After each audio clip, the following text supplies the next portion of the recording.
Whether you are planning on coming to the UK or you're already in the UK, the decisions that you're going to be making from now going onwards as a migrant are very crucial and very critical.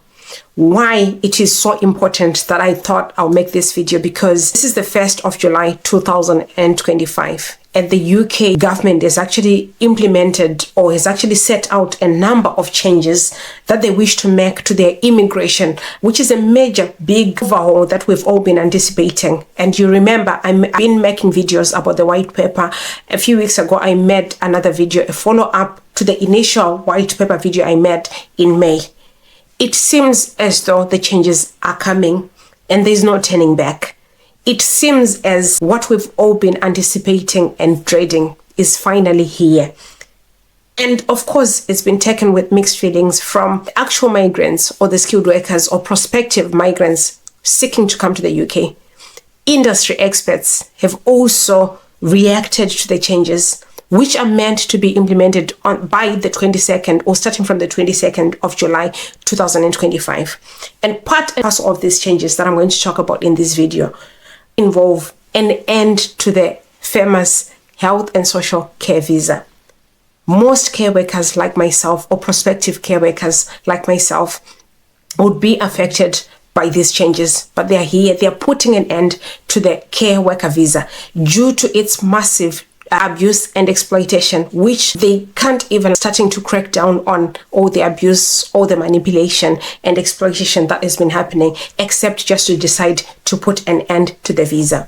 Also, part and parcel of the changes that I'm going to be talking about in this video are the increase in a salary threshold, which will affect, of course, employers or sponsors who have been employing from overseas, because I'm salary threshold for sponsorship had been previously at 26,000 and now it's going to reach about 38,000.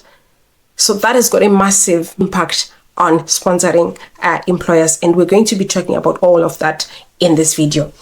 Also, as part and parcel of the changes that I'm going to be talking about, the fact that shortage skills list, which is a new thing that they want to introduce with quite a number of restrictions, vary from dependence to the duration, and also is a year-long visa, which is subject to review by a board that they've set up. So all of this I'm going to be talking about in this video. So all the more reasons why you need to stay tuned until the end of this video, as I'm also going to be giving you quite a few reactions and a few analysis from other experts and you name it, industry experts and also bodies, including other unions. I'm going to be giving you that towards the end of this video. So all the more the reasons why we need to stay tuned. So let's get right into it. So first and foremost, let's talk about the rationale behind all these changes, or the reasons behind why the UK government has actually decided that finally we have to implement all the policies, all these changes. The first and most important one is their bid to reduce the numbers net migration, which is at the moment way above 700,000. So all these changes that we're going to talk about in this video are aimed at reducing at least net migration by about 100,000 each and every year.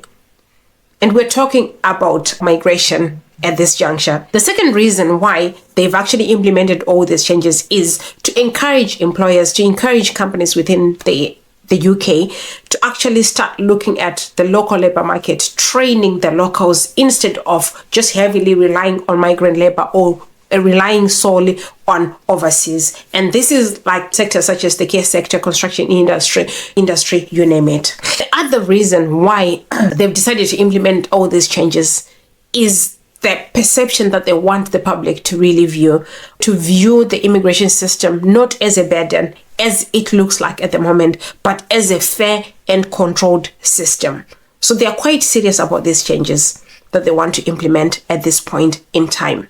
Of most interest, the care worker visa, which is totally getting scrapped at the minute.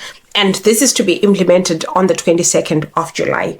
And of note, I want to share with you a reaction by the GMB executive. Said this will be very, very, very detrimental, especially to the care sector, because it for the longest, it has for a while now, since I think round about COVID, relied heavily on migrant labor. Now putting an end to the care worker visa would see like a massive shortage in terms of market, and this could impact like on the quality of service. This could impact on a lot of things. I'm a care worker in this country, and I know what it means. I know the human impact, because I do love the job that I do.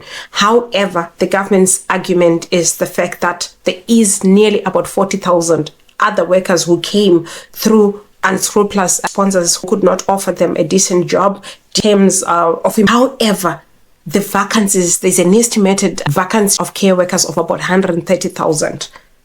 However, they are not, the proposal is not like to like a complete end. Why? Because they've actually come up with what they call the temporary shortage list. This is to be, governed by the Migration Advisory Committee, which is MAC. This temporary shortage list will incorporate a shortage of which are crucial, critical, and industry-based. And I think this is probably to address cases probably such as that of care. And disclaimer, these are just my own speculations and the way that I see it. This could serve as a way to address industries such as the construction industry.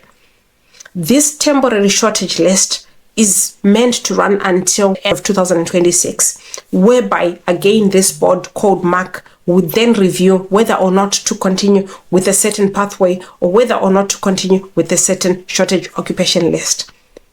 So this is not to completely say they are ruling out certain occupations. I'll give you an example. What I've read and what I've understood is that they're putting an end to the visa such as the senior care worker visa, but the care assistant visa is still there, subject to being incorporated into the temporary shortage occupation list.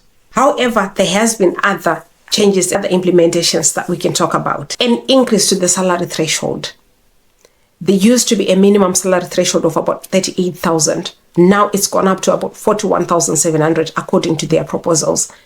This will only make it so difficult for sponsoring companies, for sponsoring organizations, actually way between should we employ or train a local than to bring in a migrant or an overseas worker.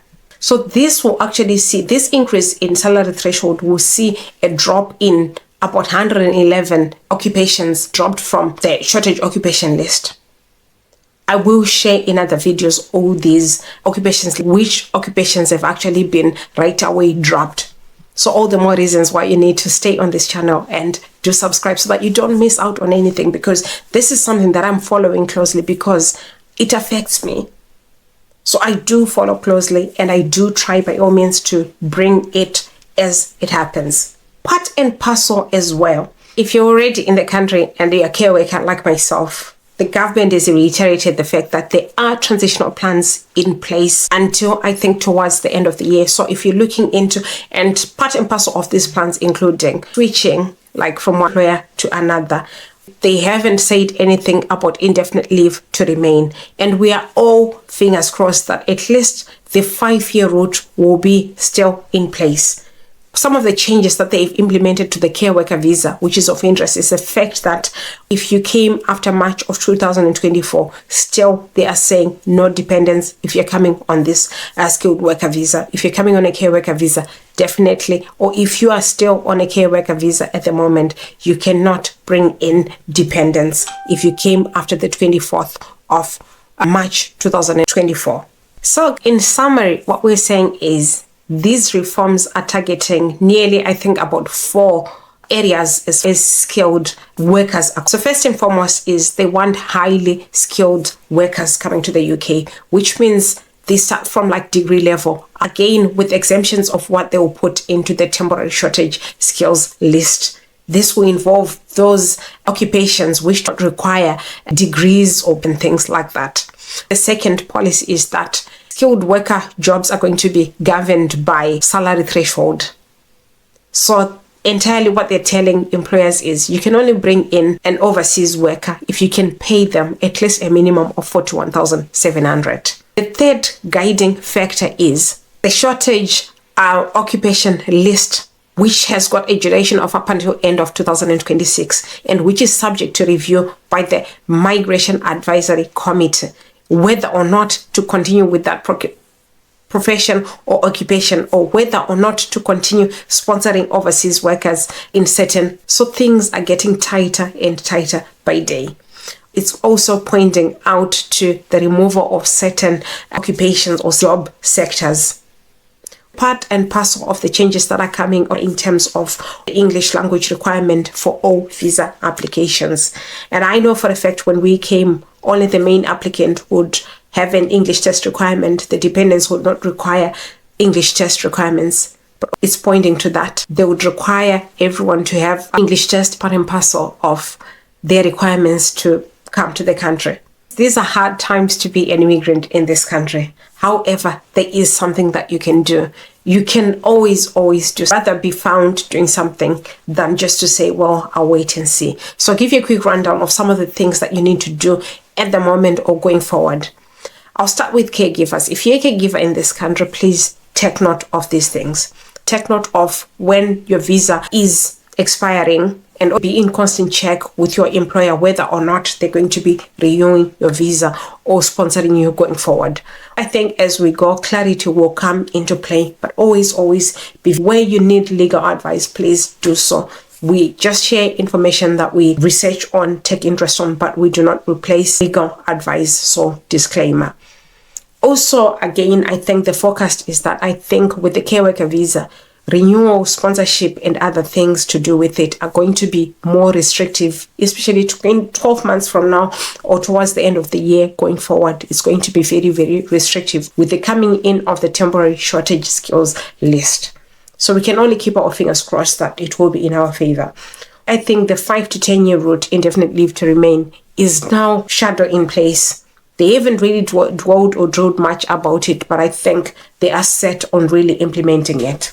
Also, what you can do in the meantime is to check your role against the shortage occupation list. Check if what you're doing or your occupation is really going to fall into the shortage occupation list, so that you can actually try, or so that you are of renewal or you're sure of continued sponsorship. Reassessing your overall long-term migration goals is very key. Are you still wanting to wait for the 10-year route? Or you need maybe to now see when and how you can transition into other visas that can actually lead to settled status, such as the global talent visa. I'll make another video on the global talent visa because it's one of the lucrative visas at the moment. So we will do a video on that so that people can explore the options and see how and when they can transition into visas like that. Part and parcel of the options, I'll be very frank with you, is to start looking at which other countries can you actually transition to. Some have already started making those bold steps to say, well, I want to relocate to Australia, I want to relocate to New Zealand in the near future, or Canada or America. So what is it that I need to start doing? So don't be caught off guard. Start being proactive about your relocation journey. Again, at the end of the day, we are a relocation tribe. We are migrants. So when it doesn't fit our overall goals, moving is always on the table. Last but not least, on our list as migrants is I want to talk about the student visa, the graduate visa. This one, it used to be a 2-year visa, postgraduate visa, but now it's been reduced to 18 months. What one can do if you have been on the graduate visa, or if you are towards the end of your studies and they lead to a graduate visa, start positioning yourself for roles that are in the global talent pool, or start looking elsewhere, start looking into enhancing your skills, enhancing your experience so that you fit the criteria, because these rules and changes are in place and they're not messing about, but they are really wanting to cut down the numbers. Net migration numbers has to go down. So the changes are here and the onus is on you to absorb as much as you can in terms of information and really starting making those decisions that do align with your overall goals, those decisions that can lead to you staying legally in this country. The UK immigration system is just undergoing a massive overhaul, massive change aimed at reducing the net migration numbers and prioritizing high-skilled migrants if they have to, high-skilled overseas workers if they have to. So whether you're a student, whether you're a skilled worker, whether you're looking at relocating to the UK, make sure you do fit the criteria. Skills are on top of their priority list. So it's no longer just about saying, well, I'll find an easier pathway. It's now about whether or not you fit the criteria, whether or not you'll be able to be paid the £41,700 per year that they require. And to fit into that, there is a lot of work. So all the more reasons why we will closely watch all these changes and we'll bring them to you. All the more reasons, if you haven't subscribed to this channel, please do so, as you don't want to miss out on all these changes, because these are early days. These are the early stages of, rolling out these changes. So you need to stay abreast with information. You need to be able to make informed decisions and part and parcel of what you need to do. Stay on the gov.uk website for official updates. Also, do not discount legal official immigration advice if you can get it. That's all I had for you in this video, and I'll see you in future immediate videos as far as this is concerned. As time goes, we have more light, we have more clarity, and we will be bringing all of that to you on this channel. That's all I had for you, and bye for now.